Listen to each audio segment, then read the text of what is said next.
စာဝတ်နေတော့ပူစီလာမလို့ပဲငွေဒီအရှံပဲရနိုင်မယ်ဆိုရင်ဘဝရည်မှန်းချက်ဒီပျောက်ဆုံးပြီးအတိပ္ပယ်မဲ့တော့မယ်ထင်သလားဗျ1968ခုနှစ်ကစံတန်မှုတစ်ခုကတော့ကြောက်စရာအဖြေတစ်ခုပေးခဲ့ပါတယ်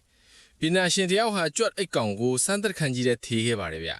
အဲ့ဒီမှာရေနဲ့အစာမကန့်သက်ထားသလိုကစားစရာတွေလည်းအများကြီးရှိပါတယ်ရန်သူဆိုတာလည်းမရှိတဲ့အတွက်ကြွတ်တဲ့အတွက်ပြည့်စုံတဲ့နေရပါပဲအစာပိုင်းမှာတော့အားလုံးချောမွေးခဲ့ပြီးကြွတ်တွေတဖြည်းဖြည်းတိုးလာပါတယ်ဒါပေမဲ့မထင်မှတ်ထားတဲ့အပြုအမူအပြောင်းလဲတွေစဖြစ်လာပါတယ်ဗျာ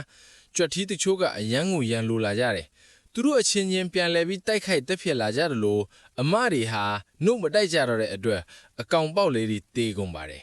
နောက်ဆုံးမျိုးပွားတာရပ်သွားတယ်ဒါဟာရီမန်းချက်မဲ့သွားလို့ပါဗျာရလအနေနဲ့ကောင်ရည်တွေကြဆင်လာပြီးမျိုးနွယ်စုလုံးမျိုးတုံးခဲ့ရပါတယ် UK က Helen Ford ဆိုရင်လည်းထီစုငွေပေါင်9သိန်းပေါက်ခဲ့ပါတယ်သူမဟာစစ်ကြောယောဂခံစားနေရပြီးငွေကပျော်ရွှင်မှုမဖေးနိုင်ဘူးလို့ နောက်ဆုံးမှာယထာရှိခုန်ချပြီးဘဝကိုအဆုံးစီရင်တွားခဲ့ပါရဲ့ဗျာ